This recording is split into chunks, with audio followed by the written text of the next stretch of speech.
Have you ever been judged by someone who had absolutely no idea who you really were? That's exactly what happened to James Mitchell for 5 years. And the moment his in-laws discovered the truth, it destroyed their entire world. Here's what you need to know before we dive into this incredible story. What you're about to hear involves an $85 million inheritance, in-laws who measure worth by bank statements, a wife who chose money over loyalty, and a revenge so subtle and devastating that it became the talk of Boston's elite circles. If you love stories where patience and dignity triumph over arrogance and greed, hit that subscribe button right now, because I share true stories like this every week. Stories about people who underestimated the wrong person and paid the ultimate price for their judgment. Ready? Let me introduce you to James Mitchell and the family that never saw him coming. James Mitchell, 36 years old, grew up in a world of quiet, understated wealth. His grandfather, Robert Mitchell, had built a real estate empire in Boston starting in the 1960s. Luxury apartment buildings, commercial properties, and prime waterfront developments. By the time James was born, the Mitchell family was worth approximately $200 million. But here's what made the Mitchells different from most wealthy families. They believed in discretion. Robert Mitchell had always taught his grandchildren that class whispers while trash shouts. The family lived comfortably, but never ostentatiously. They drove reliable cars, not flashy ones. They wore quality clothes, not designer labels. They gave generously to charity, but anonymously. James had grown up with this philosophy deeply ingrained. After graduating from Boston College with a degree in architecture, he deliberately chosen to work at a small, independent architecture firm rather than joining the family business. He wanted to build his own career, prove his own worth, make his own way in the world. He lived in a modest 2-bedroom condo in Cambridge that he'd purchased with money from his first job, not family money. He drove a 7-year-old Subaru Outback. He wore Levi's jeans and LL Bean sweaters. To anyone who didn't know his background, James looked like a regular middle-class professional trying to make ends meet in expensive Boston. That's exactly how Emily Harrington saw him when they met at a mutual friend's wedding 6 years ago. Emily was beautiful, intelligent, and came from what she called a successful family. Her father, Richard Harrington, owned a chain of car dealerships across Massachusetts. Successful businesses that made the family wealthy by most standards worth approximately $8 million. Her mother, Patricia, had never worked but was very active in Boston society, serving on charity boards and hosting fundraising events.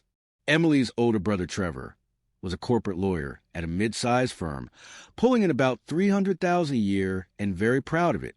Her younger sister, Madison, was married to a hedge fund manager named Brad, who made similar money and never let anyone forget it. The Harrington family was, in their own minds, the epitome of success. They measured worth by visible wealth, luxury cars, designer clothes, expensive vacations, the right country club memberships. They were the kind of people who would judge you based on your watch, your zip code, and your job title before they bothered learning your character. When Emily started dating James, she found him refreshingly different from the status-obsessed men she usually met. He was genuine, thoughtful, creative. He talked about architecture and design with real passion. He made her laugh. He seemed to genuinely care about her as a person, not as a trophy or a connection to her family's money. He's not like the others, Emily had told her best friend Sarah. He's real. He doesn't care about all the superficial stuff. For the first year of their relationship, everything was perfect. James and Emily fell deeply in love. They took weekend trips to Vermont, cooked dinner together in a small condo kitchen, attended gallery openings and architectural exhibitions. James was attentive, romantic, and seemed to understand Emily in a way no one else ever had. But then Emily made the mistake of introducing James to her family. The first meeting was at the Harrington estate in Wellesley, a 6,000-square-foot colonial that Patricia insisted on calling modest, despite its location in one of Boston's wealthiest suburbs. James had dressed nicely but casually, khakis and a button-down shirt, his usual style. He'd arrived in his Subaru, parking next to Trevor's BMW M4 and Brad's Mercedes AMG. That's when the judgment began. "You drove that here?" Trevor had asked, looking at the Subaru with barely concealed disdain. I thought Emily said you were an architect. I am, James had replied calmly. Architects make decent money. You should upgrade your ride. Man, first impressions matter. Patricia had been even less subtle during dinner. So, James, Emily tells us you work at some small firm in Cambridge. Why not apply to one of the big firms downtown? Surely that would be more lucrative. I enjoy the work I'm doing, James had said. Small firms give you more creative freedom and direct client relationships. But the money must be quite limited. Patricia had continued. How do you manage in this economy with such a modest income? I manage fine, Mrs. Harrington. I live within my means. Within your means, she repeated, as if the phrase itself was distasteful. Well, that's certainly practical. Richard Harrington had been the most direct. Son, what's your 5-year plan? Where do you see yourself financially? Because my daughter is accustomed to a certain lifestyle. I see myself continuing to do work I'm passionate about while building a good life with Emily, James had answered honestly. The look that had passed between Patricia and Richard spoke volumes. This man wasn't ambitious enough for their daughter. This man wasn't wealthy enough for their standards. This man was, in their estimation, beneath the Harrington family. But Emily had been in love, and despite her family's obvious disapproval, she continued the relationship. A year later, when James proposed, with a beautiful but modest engagement ring he designed himself and had made by a local jeweler, Emily had said yes.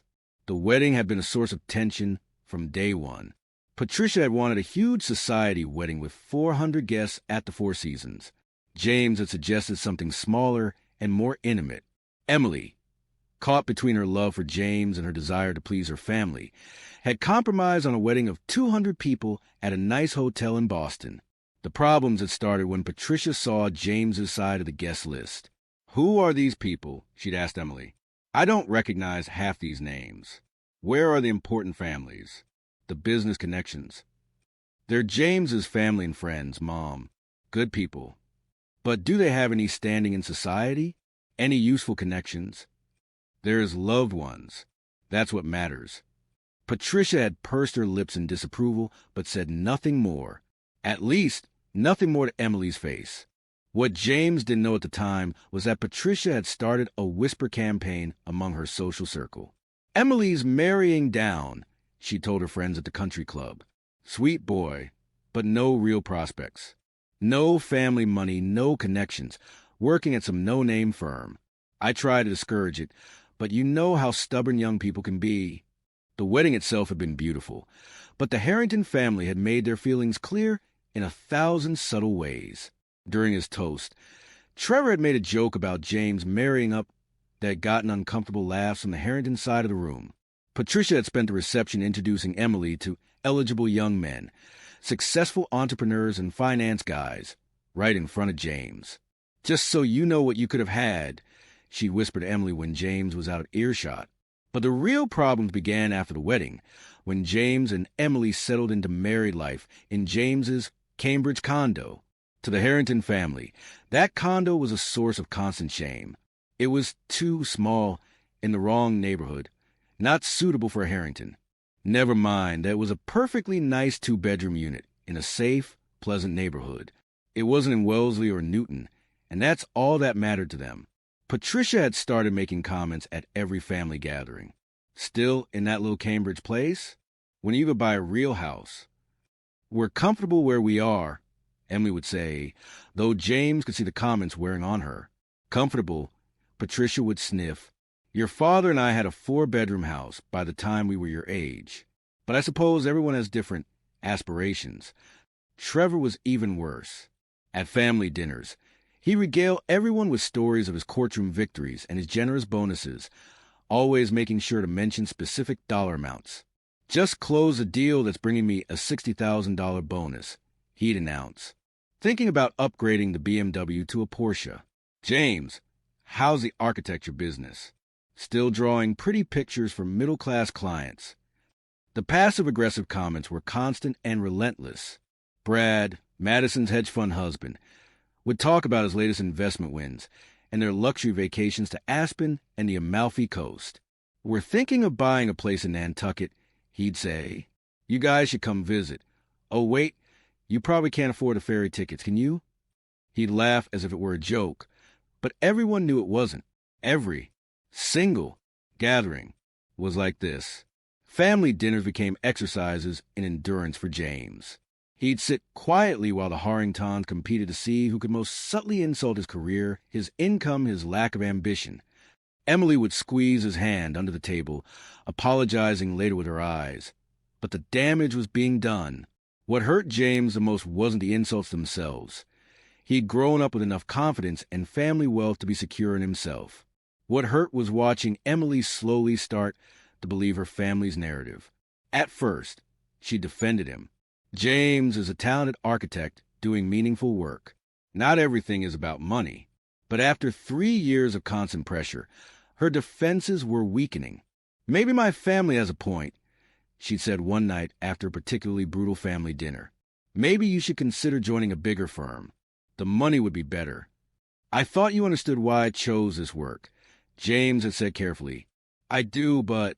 James, we've been married 3 years, and we're still in this 2-bedroom condo. My sister just bought a house with 6 bedrooms. My parents keep asking when we're to start building real wealth. What's real wealth to you, Em? I don't know. Just more than this. More than paycheck to paycheck. We're not living paycheck to paycheck. We're saving money every month. A few $100s. That's not real savings. James had felt something crack inside him at that moment. Emily was starting to measure their life by her family's materialistic standards. The woman who claimed she didn't care about superficial stuff was becoming her mother. The breaking point came at Robert Mitchell's funeral. James's grandfather had passed away at 92 after a long, full life. James had been devastated. Robert had been his mentor, his hero, the man who taught him everything about integrity and character. The funeral was held at a historic church in Beacon Hill, and James had spent the week grieving and helping his mother arrange the service. Emily had attended the funeral, of course, but she'd seemed distracted and uncomfortable. The service was beautiful but simple, exactly what Robert would have wanted. There were no grand displays of wealth, no society photographers, no ostentatious flowers. Just family, close friends, and genuine grief. Afterward, at the gathering at Robert's Beacon Hill townhouse, Emily had pulled James aside. "This is your grandfather's house?" she'd asked, looking around at the tastefully furnished but understated brownstone. "Yes, he lived here for 40 years. It's nice, but kind of small for someone who owned real estate." James had stared at his wife, unable to believe what he was hearing. His grandfather had just been buried, and she was critiquing the size of his house? He believed in living modestly. James had said coldly, "Right, modestly." Emily had looked around again. "Your family is really into that, aren't they? Living modestly, even when you could afford more. What's that supposed to mean?"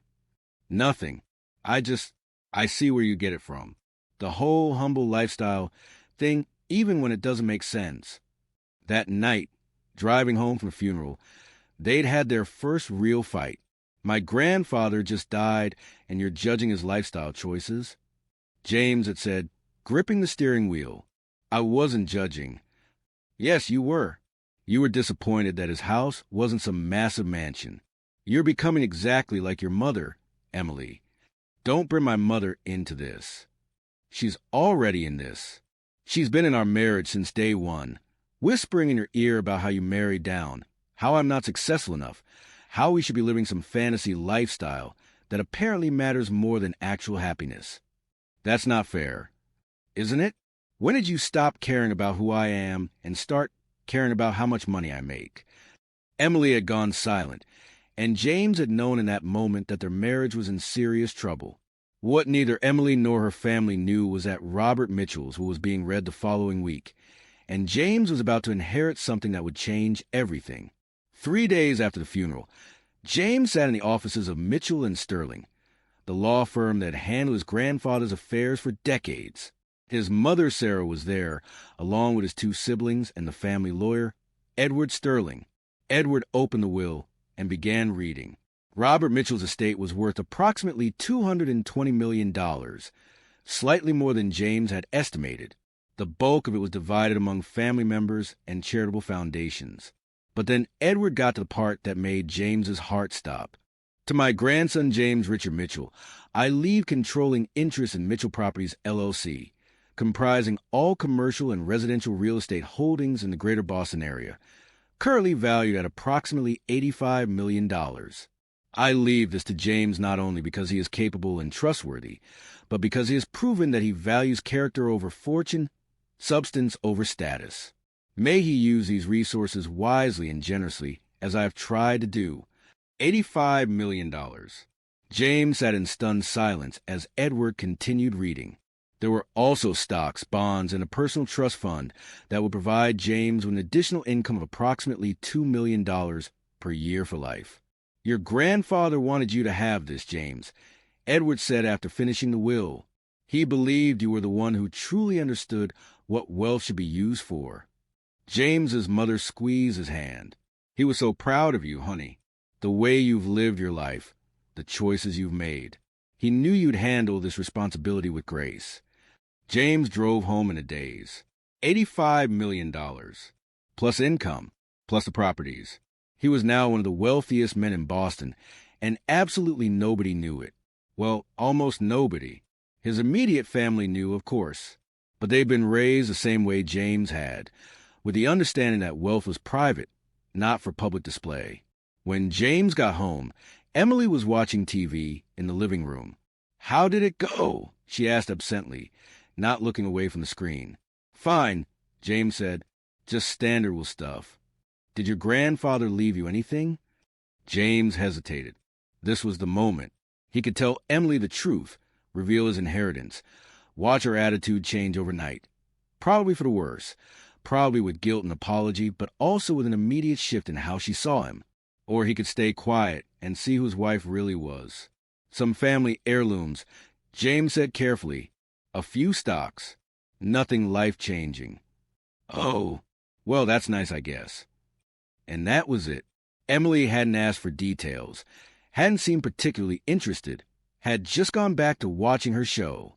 James stood there watching his wife, and he made a decision. He wouldn't tell her. Not yet. Not until he knew whether she loved him for who he was, or whether her family had successfully poisoned her against him. He would wait, watch, and see what happened. What would you do in James's position? Would you tell your spouse immediately, or would you wait to see if they chose you over money and status? Over the next 6 months, James watched his marriage slowly dissolve while secretly managing an $85 million real estate empire. During the day, he continued working at his small architecture firm. Work he genuinely enjoyed and saw no reason to quit. But now, several evenings per week, he met with the property managers, accountants, and lawyers who helped run Mitchell Properties. He made decisions about renovations, new acquisitions, tenant relations. He quietly established a charitable foundation to fund affordable housing initiatives. He became, essentially, a real estate mogul, all while maintaining his modest lifestyle. Emily knew none of this. To her, James was still the same unsuccessful architect her family loved to mock. And mock they did with increasing cruelty. At Emily's birthday dinner, Patricia had announced to the entire table, "I was talking Carol Preston at the club yesterday. You know, the Prestons who own those auto dealerships near Springfield? And she mentioned her son Marcus just made partner at that big architecture firm downtown. Marcus Preston. Perhaps you've heard of him, James? I understand he's very successful, pulling in close to $400,000 a year now. Good for him," James had said mildly. "Yes, well, Carol was saying what a catch he is. Still single, too. Such a shame Emily's already married." Patricia had smiled sweetly. Though divorce rates are quite high these days, aren't they? The implication was clear, and it had hung in the air like poison. Trevor had picked up the thread. 400,000. Jesus. Meanwhile, some people are content making what? A tenth of that? Crazy how different people's ambitions are. Success isn't just measured by income. James had said quietly, Sure. That's what unsuccessful people always say." Trevor had laughed and clinked glasses with Brad. Emily had said nothing to defend him, just looked down at her plate, uncomfortable but silent. That had been the beginning of the end. The final straw came at the Harrington family's annual summer party at their Wellesley estate. It was a large gathering of family, friends, and business associates, the kind of event Patricia lived for, where she could show off her home and her connections. James had arrived with Emily, dressed in his usual style, nice but understated. They'd barely walked in when Patricia had intercepted them. "Emily, darling, there's someone I want you to meet." She pulled Emily toward a tall, handsome man in an expensive suit. "This is Connor Fitzgerald. Connor just moved back to Boston after working in New York real estate. His family owns Fitzgerald Properties. I'm sure you've heard of them." James had heard of them. Fitzgerald Properties was a major player in Boston real estate, worth maybe $20 million. Significant, but nowhere near Mitchell Properties Holdings. But Connor Fitzgerald certainly looked the part of a successful real estate heir, with his Rolex watch and his perfectly styled hair. "Connor, this is my daughter Emily." Patricia had gushed. "She's in marketing at a tech firm downtown. Very accomplished." "Pleased to meet you," Connor had said, shaking Emily's hand and holding it just a beat too long. "And you are—" He'd looked at James as if he were the help. "James, Emily's husband." "Ah, right. What do you do, James?" "I'm an architect." "Oh, interesting. Which firm?" "Small independent practice in Cambridge." "You wouldn't have heard of it." Connor had smiled condescendingly. "Well, we all start somewhere. I'm in real estate myself. Commercial properties, luxury developments. Much more lucrative than architecture, I have to say." James had felt his jaw tighten but remained calm. "I'm sure it is." Patricia had steered Connor and Emily away for introductions to other guests, leaving James standing alone by the bar. He'd watched his mother-in-law parade his wife around the party, introducing her to various successful young men, while pointedly excluding him. Trevor had appeared at his elbow. Tough break. Bro Mom's really pushing the Connor thing. Can't say I blame her. That dude's loaded, and you're you? What's that supposed to mean? Come on, James. You're a nice guy, but let's be real. You're not bringing much to the table. My sister could do better. Connor Fitzgerald? That's better. That's someone who can provide for her properly. I provide for her just fine. Do you, though? Still in that cramped condo, driving that beater car, working at that no-name firm. Emily deserves more than a mediocre life, man. James had wanted to tell Trevor everything right then, to explain that he owned more real estate than Connor Fitzgerald and Trevor's entire family combined, that his beater car was a choice, not a necessity, that he could buy the Harrington estate 10 times over without denting his bank account, but he'd held his tongue. He wanted to see how far this would go.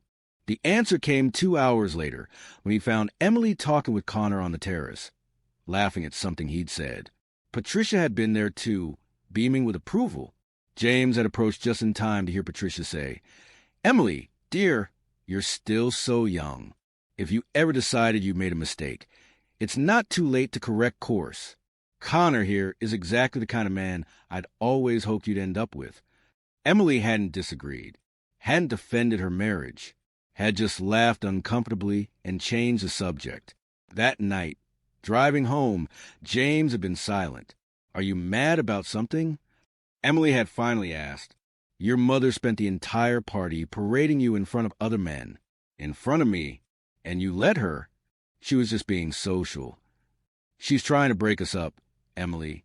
She has been for years. And you're starting to let her. That's not fair. Isn't it? You barely spoke to me all night. You spent 2 hours with Connor Fitzgerald, while your family took turns insulting me. When do you start standing up for your husband? You're being paranoid." "Am I? Your mother literally told you it's not too late to correct course, meaning divorce me, and you just laughed it off instead of defending our marriage." Emily had been quiet for a long moment. Then, maybe she has a point. James had felt his heart drop. "What?" "Maybe I did make a mistake. I love you, James, but I'm tired. I'm tired of being embarrassed by our lifestyle. I'm tired of my family judging us. I'm tired of living in a tiny condo while my sister lives in a mansion. I'm tired of pretending that money doesn't matter when it clearly does. So you want to divorce me because I'm not rich enough for your family standards? I want to divorce you because we want different things. You want to live this humble, modest, character over wealth life, and I want more. I deserve more. More like Connor Fitzgerald? Emily had looked away, which was answer enough.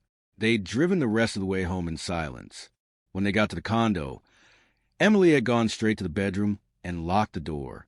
James had sat in the living room thinking about his grandfather, about the $85 million, about everything he'd been taught about character and integrity. And he'd made his decision. The next morning, Emily had come out of the bedroom with red eyes. "I want a divorce," she'd said without preamble. "Okay," James had replied calmly. She looked surprised at his easy acceptance. "Okay. If that's what you want, then yes." "Okay. I've been thinking about this for a while. You're a good person, James, but we're not compatible. We want different things from life. You want money and status. I want authenticity and character. You're right. Those aren't compatible. Don't make me the villain here. I'm not. I'm agreeing with you. We should get divorced." Emily had seemed taken aback by his calm demeanor. She'd probably expected him to fight for their marriage, to beg her to reconsider. Instead, he was peacefully accepting the end. "I'll move out this week," she'd said. "Stay with my parents while we figure out the details." "Sounds good. The condo is in your name, so I won't ask for any of that. I just want to split our joint savings and checking accounts 50-50. "That's fine." They had about $38,000 in combined savings and checking accounts, money from their combined incomes over 5 years of marriage. Emily would get $19,000. She had no idea she was walking away from a man worth $85 million. "You're being very calm about this," Emily had said, studying him. "What did you expect? You've made your choice. Your family has convinced you that money and status matter more than love and loyalty. There's nothing left to fight for. It's not just about money." "Yes, it is.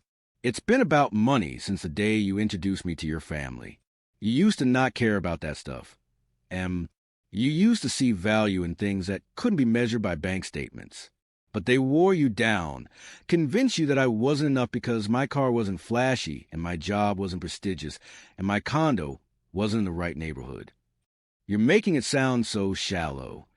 Because it is shallow. Your mother spent 5 years telling you that you married down, and you finally believed her."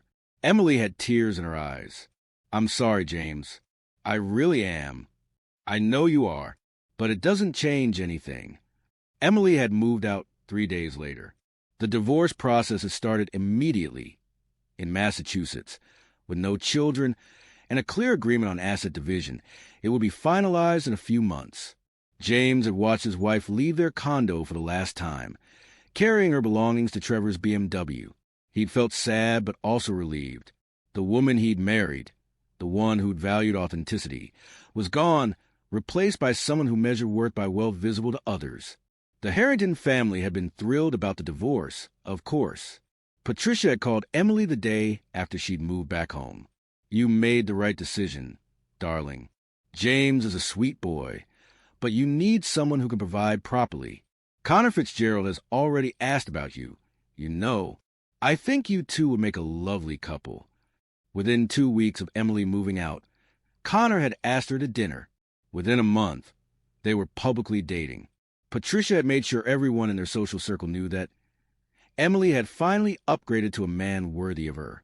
James had heard about all of this through mutual friends who felt sorry for him. They'd send sympathetic texts. "Are you okay? I saw Emily and Connor at the yacht club last weekend." He was more than okay. He was free. For the next 3 months, while waiting for the divorce to be finalized, James had gotten on with his life. He continued working at his architecture firm during the day and managing his real estate empire in the evenings. He'd started making bigger plans for his wealth. More affordable housing initiatives, scholarships for architecture students, renovations to improve his properties.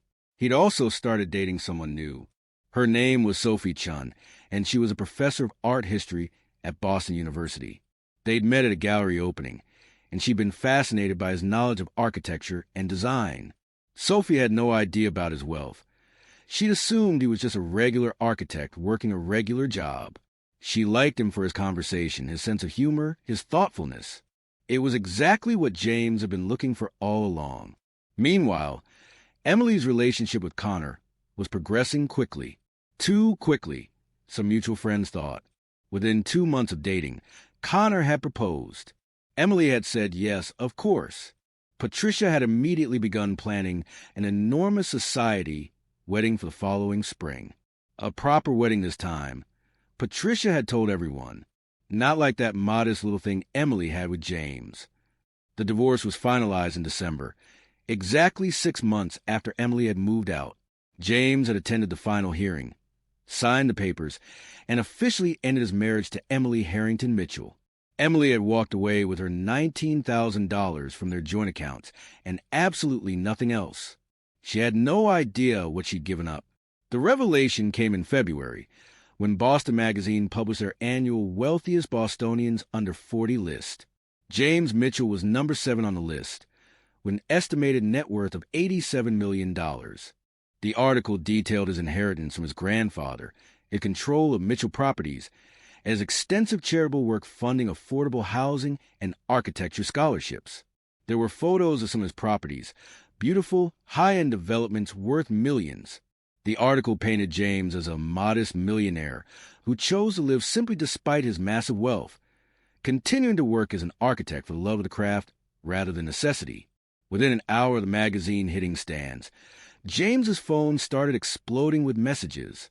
Friends congratulating him. Old college buddies asking if the article was real. Business contacts wanting to discuss investment opportunities. And then, the message he'd been half expecting. We need to talk. Emily. James had smiled and deleted the message without responding. But Emily wasn't the only one who'd seen the article. The entire Harrington family had seen it too. According to friends who were still in touch with the Harringtons, the family had gone into complete meltdown. Patricia had apparently screamed so loud when she'd read the article that neighbors had heard her. $87 million? That pathetic little man we mocked for 5 years is worth $87 million. Richard had been furious, not at James but at his wife. You drove away an $87 million son-in-law because you thought his car wasn't nice enough. Do you have any idea what this makes us look like? Trevor had immediately tried to call James, presumably to apologize and network, but James had blocked his number. Madison and Brad had been horrified, realizing they'd spent years mocking and condescending to someone who was literally 10 times wealthier than they were. But the worst reaction, according to mutual friends, had been Emily's. She'd apparently locked herself in her childhood bedroom and cried for 2 days straight. Connor had come over trying to comfort her, but she'd refused to see him. When he'd finally forced his way in, Emily had screamed at him. You're worth $20 million. He's worth $87. I left an $87 million man for you. Connor, understandably, had not taken this comparison well. They'd broken up within a week. The engagement was off. The society wedding was canceled. Emily Harrington was single again and devastated by what she'd thrown away. 3 days after the article published, Emily had shown up at James's architecture firm. He'd come out of a meeting to find her sitting in the waiting area, looking terrible. No makeup, swollen eyes, wearing sweatpants. Emily, what are you doing here? We need to talk. Please. Against his better judgment, James had led her to his office and closed the door. You lied to me. Emily had started immediately. You've been rich this entire time, and you never told me. I inherited the money after my grandfather died. James had corrected. After 5 years of your family treating me like garbage because they thought I was poor. You could have told me. I could have. But I wanted to see who you really were. Whether you loved me for me, or whether your family's constant pressure would make you choose money over character. That's not fair. It's completely fair, Emily. I watched you transform from someone who claimed she didn't care about superficial things into someone who measured worth by bank statements and square footage. Your family poisoned you against me, and you let them. I made a mistake. I see that now. You see it now because you know I'm rich. If that article had never come out, you'd be planning your wedding to Connor right now. Emily had started crying. Please, James. I love you. I never stopped loving you. I got confused.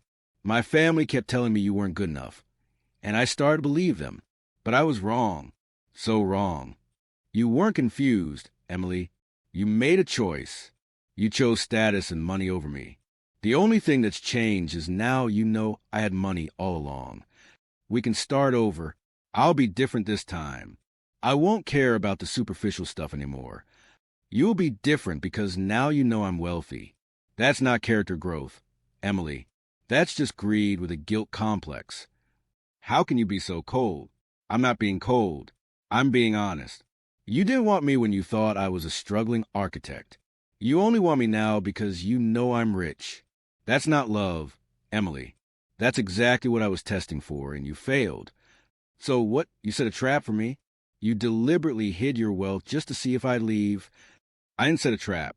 I lived my life authentically and waited to see if you could love someone without knowing their bank balance. The answer was no. You couldn't. You're punishing me for being human. Everyone cares about money. Not everyone. Sophie doesn't. Emily's face had gone white. Who's Sophie? The woman I've been dating for the past 3 months. She's an art history professor. She thinks I'm just a regular architect, and she loves me anyway, because she's actually interested in who I am as a person, not what I can provide materially. You're seeing someone else? We're divorced, Emily. I'm allowed to date. Have you told her about the money? Not yet, but when I do, I know her reaction will be surprise followed by continued interest in me as a person. She won't suddenly change how she treats me or sees me, because she's not measuring my worth by my bank account. Emily had looked destroyed. I can't believe this is happening. I gave up $87 million. You can give up $87 million. You gave up a marriage to someone who loved you authentically. The money was always secondary. Easy for you to say when you have it. I've always had access to family money, Emily.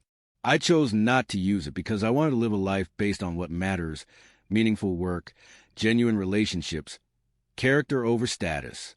You couldn't understand that because your family taught you that money equals worth. Your family destroyed our marriage.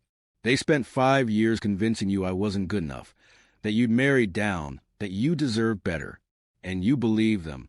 Even when I was giving you love, loyalty, and a good life, it wasn't enough because it didn't come with the right price tag. Emily had wiped her tears. What if I talked to them, made them understand what they cost me? What they cost you? Emily, they cost you? What about what you cost me? I spent 5 years being mocked, belittled, and judged by your family while you slowly turned against me. I lost my wife to their materialism. But sure, talk about what they cost you. I didn't mean it like that. Yes, you did. Even now, even after losing everything, you're thinking about this in terms of what you lost monetarily. $87 million. That's all you can see. That's not true. Isn't it? If I were still a poor architect, would you be here right now begging for another chance? Emily had been silent, which was answer enough. That's what I thought. James had said, Emily, I genuinely hope you find happiness, but it won't be with me. You made your choice, and choices have consequences. Connor and I broke up. I know. I heard you told him he's only worth $20 million compared to my 87. That must have been a great confidence boost for him. I was upset. You were honest. You said what you really think, that a man's worth is measured by his bank account. Connor dodged a bullet there. You're being cruel. I'm being honest. Something you should have been from the beginning, instead of pretending you were above caring about money when you clearly weren't. Emily had stood up to leave, then turned back. You know what? Maybe you deserve to be alone. Maybe you deserve someone who doesn't know about your money because you're so paranoid about people's motives that you'll never trust anyone. I trust Sophie, James had said calmly, because she loves me without knowing about the money. When I tell her, it'll be a nice bonus, not a game changer. That's how I know it's real. Emily had left without another word. That night, James had taken Sophie to dinner at their favorite Italian restaurant in the North End, a small, family-owned place with incredible food and zero pretension. I need to tell you something, James had said over wine. Okay, Sophie had looked concerned. Are you all right? I'm fine. But I haven't been completely honest with you about my financial situation. Oh, God, do you have debt? Because I don't care, James. We'll work through it together. James had smiled at her immediate willingness to support him. No, not debt. The opposite, actually. I have significantly more money than I've let on. He'd told her everything. The inheritance, the real estate empire, his choice to live modestly and work for the love of it rather than necessity, the article in Boston Magazine that had just come out. Sophie had listened quietly, then said, Okay. That's interesting information, but it doesn't change anything between us. You're still the same person who talks passionately about architectural theory and makes terrible puns and remembers that I like my coffee with 2 sugars. The money is just a detail about your background. That's when James had known he'd found the right person. 6 months later, James had proposed to Sophie. They'd gotten married in a small ceremony at the Boston Public Library. Beautiful, meaningful, and exactly what they both wanted. No society pressure, no status contest. Just 2 people who loved each other committing to a life together. As for the Harrington family, the fallout from Emily's divorce from James had been spectacular. Patricia had become a pariah in her social circle. Everyone knew she'd driven away an $87 million son-in-law because his car wasn't nice enough. Her friends at the country club had stopped inviting her to events, whispering about her catastrophic judgment and nouveau riche tackiness. Richard had been furious with his wife for years, their marriage strained by the knowledge that her snobbery had cost their family a massive connection to real wealth. Trevor had tried multiple times to reach out to James for business opportunities, all ignored. Madison and Brad had reportedly become much more humble at family gatherings, terrified they'd make a similar mistake judging someone by appearances. Emily had eventually started dating again, but struggled to find someone who met her family standards while also genuinely caring about her. She'd bounced between relationship after relationship, each man either too poor for her family or too aware that she divorced an $87 million man. According to mutual friends, Emily had become bitter and regretful, frequently talking about the biggest mistake of my life and what could have been. James, meanwhile, had built a beautiful life. He continued working in architecture because he loved it, using his wealth to fund projects he believed in. His charitable foundation had become one of Boston's most respected, funding affordable housing throughout the city. His properties were known for being well-maintained and fairly priced. And most importantly, he'd found genuine love with someone who saw him for who he was, not what he had. 2 years after his divorce from Emily, James and Sophie were at a charity gala, one of the few society events James attended, and only because it was for a cause he supported. They were standing by the bar when Patricia Harrington approached. She looked older, diminished somehow. The confidence and arrogance that had once defined her was gone. "James," she said quietly, "may I speak with you for a moment?" James had glanced at Sophie, who nodded and stepped away to give them privacy. "Mrs. Harrington, I want to apologize for everything, for the way I treated you, the way I judged you, the way I poisoned Emily against you. I was wrong, terribly, horribly wrong. Why are you apologizing now?" "Because I've spent 2 years watching my daughter suffer, watching my family fall apart, watching my own reputation crumble. Because I realized that I destroyed something real and good because I was too shallow to see its value. You destroyed my marriage because you measured worth by bank statements instead of character. Yes, and I'm sorry, deeply sorry. If I could go back and change things." "You can't. That's the point, Mrs. Harrington. You spent 5 years judging me as unworthy, mocking me, trying to break up my marriage, all because I didn't display wealth the way you thought I should. You never once asked who I was as a person, what I valued, what I'd accomplished. You just looked at my car, my apartment, and decided I wasn't good enough for your daughter. I know, and I was wrong. Yes, you were. But here's the thing. Even if I'd been exactly as poor as you thought, I still would have been worthy of respect. I still would have been a good husband who loved your daughter. The money doesn't change that. If anything, it proves how shallow your judgment was. You couldn't see value that wasn't displayed in obvious ways. Patricia had tears in her eyes. Is there any way? Could you talk to Emily? Maybe give her another chance. No, please. She's miserable. She knows she made a terrible mistake.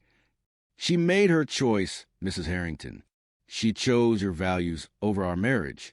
And honestly, even if I weren't with Sophie now, even if I were single, I wouldn't go back to Emily, because she didn't fail a wealth test. She failed a character test. She proved that when things got tough, when pressure mounted, she'd choose status over loyalty. That's not someone I can build a life with. You're punishing her for being influenced by me. I'm not punishing anyone. I'm simply living my life with someone who loves me authentically. Emily is free to do the same, but it won't be with me. Patricia had nodded, defeated. I understand. For what it's worth, Sophie seems lovely. You look happy. I am happy. Finally, as Patricia had walked away, Sophie had returned to James's side. That looked intense, she'd said, just closing a chapter. The ex-mother-in-law? The ex-mother-in-law who spent 5 years trying to convince my ex-wife I wasn't good enough because I drove a Subaru instead of BMW. Sophie had laughed. I love your Subaru. It has character, unlike BMWs, which just have monthly payments. That's why James had married her. The story of James Mitchell and the Harrington family became something of a legend in Boston social circles, a cautionary tale about the dangers of judging people by surface appearances, about the difference between wealth and worth, about how arrogance and materialism can cost you everything. James never gloated about his vindication. He didn't need to. He simply lived well, loved genuinely, and used his resources to make a positive difference. As for Emily, she eventually married a corporate executive who was respectable by her family standards, wealthy enough to satisfy Patricia, but nothing special. The marriage was fine, reportedly, but not passionate. Not the kind of love Emily had thrown away. Every once in a while, mutual friends reported, Emily would see an article about one of James's charitable initiatives or catch a glimpse of him and Sophie at some event, and she'd get that look, the look of someone who knows exactly what they lost and can never get it back. The lesson of this story isn't about money. It's about the fact that authenticity and character are worth more than any bank account. When you judge people by their material possessions rather than their qualities as human beings, you risk pushing away the very things that matter most. James Mitchell had the wisdom to test his wife's character by hiding his wealth. Emily Harrington had failed that test by allowing her family's materialism to corrupt her values. And Patricia Harrington learned too late that the broke loser she'd spent 5 years mocking was actually the wealthiest person she'd ever had in her family, and she'd driven him away with her arrogance and shallow judgment. Sometimes the poorest people are those who can only see value in dollar signs. And sometimes the richest people are those who understand that love, loyalty, and character are worth more than any inheritance. James Mitchell understood that from the beginning. Emily Harrington had to lose $87 million to learn it.